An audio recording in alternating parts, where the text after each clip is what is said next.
Oi, meu nome é Sara e hoje eu vim aqui falar um pouquinho sobre o Enem.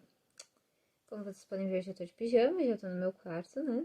E esse é pra ser um vídeo curtinho só pra ver como vocês estão em relação ao Enem e também pra questão de dar algumas dicas finais, assim, nessa reta final, porque a ansiedade vai batendo um pouco forte, né? Então, o objetivo nesse vídeo é mais uma conversa informal e algumas dicas, assim, de quem já prestou Enem algumas vezes e que tá indo pra batalha novamente.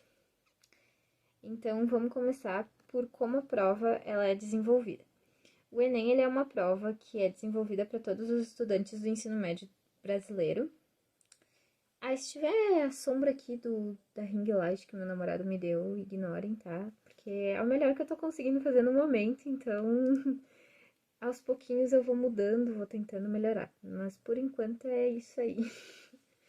Então, assim, como funciona o Enem? Ele é dividido em habilidades e competências, que isso está disponível para ser impresso lá no site do INEP. E como que eu posso explicar? O que são as competências? As competências, elas são como se fossem o trem. Pensem num trem. O trem são as competências e as habilidades são como se fossem os vagões do trem.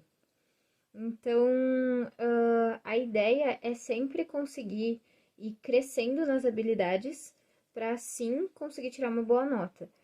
Isso é o sistema TRI. O que é o sistema TRI? Uma pessoa que acerta 17 questões e outra pessoa que acerta 17 questões podem ter notas diferentes. Mas por que isso, né? Na escola, quando a gente acerta 17 questões são 17 questões. E não tem uma diferenciação. Porém, no Enem, se tu acerta 17 questões, mas tu acerta 10 fáceis e 7 médias, tu vai bem. Já se tu acerta 7 difíceis e 10 médias, tu não vai tão bem quanto se tu tivesse acertado as fáceis e as médias. Porque o Enem acredita que nós acabamos tendo uma. Como eu posso explicar? Um processo de aprendizagem. E ele vai do fácil pro médio pro difícil. Então, se tu acerta só as difíceis, você chutou. Porque você não soube fazer as fáceis e as médias. Então, é importante vocês irem preparados para as questões fáceis. Dependendo do curso que você quer, tem que saber as difíceis também. Mas, de forma geral, as fáceis e as médias, ui, quase caiu, já garantem uma boa nota, né? E é isso aí.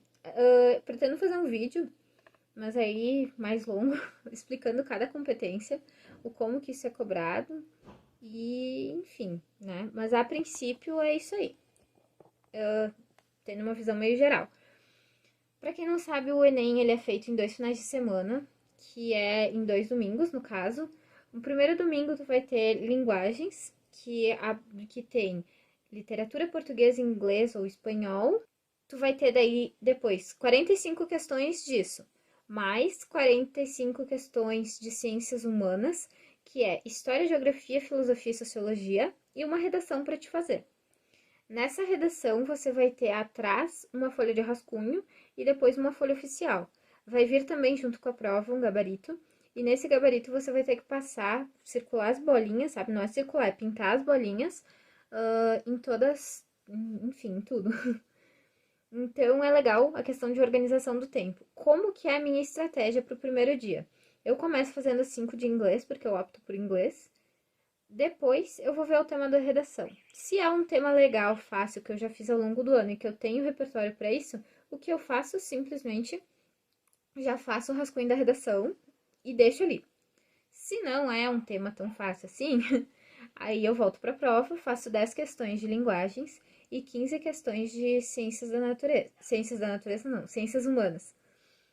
Então, com isso, eu já concluí 30 questões, e aí eu volto pro tema da redação, faço o rascunho, aí volto, faço mais 15 de linguagens e 15 de ciências humanas, passo a minha redação a limpo, e daí volto pra prova.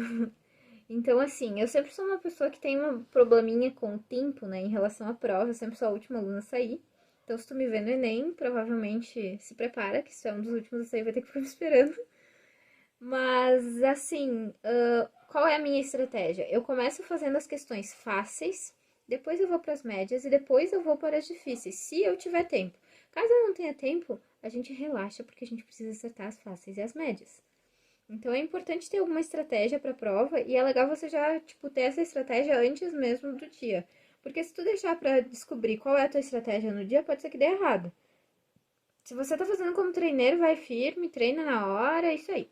Mas se você tá fazendo oficial, acho interessante já ir com uma estratégia traçada.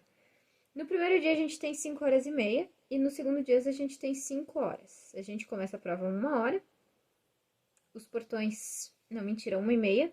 Os portões fecham a 1, tá? Eles abrem meio-dia, geralmente. É legal tu chegar antes, porque no início desse ano teve aquele problema com a questão das salas, por conta da pandemia. Então, não querendo ser pessimista nem nada, mas pela questão de organização mesmo, acho interessante chegar um pouquinho antes, para não ficar sem sala. No segundo dia é Ciências da Natureza, que aborda Física, Química e Biologia. E Matemática. Matemática são 45 questões. Assim, eu sempre começo pela prova de matemática, porque é o que eu tenho mais facilidade. É algo que pode me garantir uma nota maior, certo? As duas provas que mais garantem nota, redação e matemática. Então, tem que se garantir nessas provas, porque senão, né, fica meio difícil. Mas é claro, se tem pesos diferentes o curso que você quer cursar, é interessante você levar em consideração isso também. E depois eu vou para as de ciências da natureza. Isso é uma tristeza, né? Porque eu já falei sobre as minhas notas e a minha pior nota foi em ciências da natureza. E eu tô estudando um monte, fazendo um monte de resumo, inclusive pretendo vir passar um resumo dos conteúdos que mais caem, meio que por cima. Então é isso.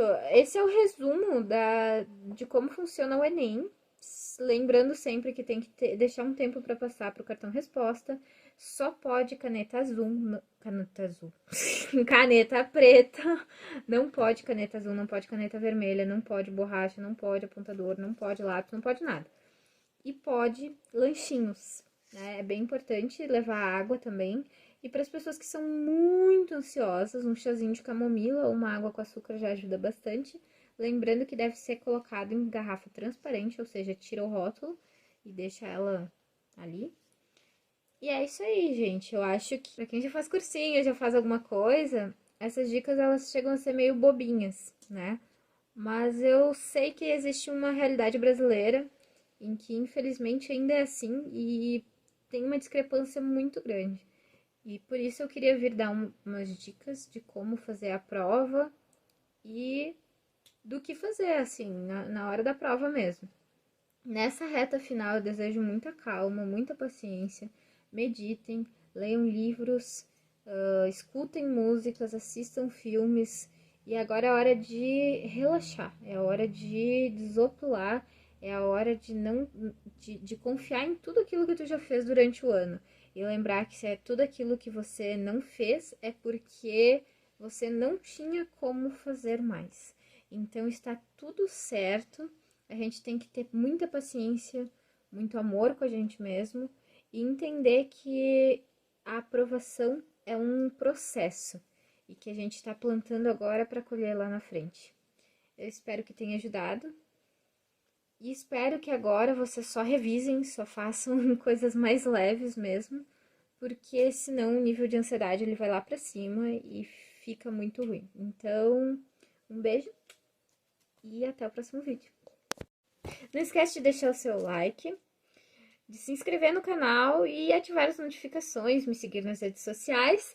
E é isso aí, gente. Então tá, agora sim, um beijo.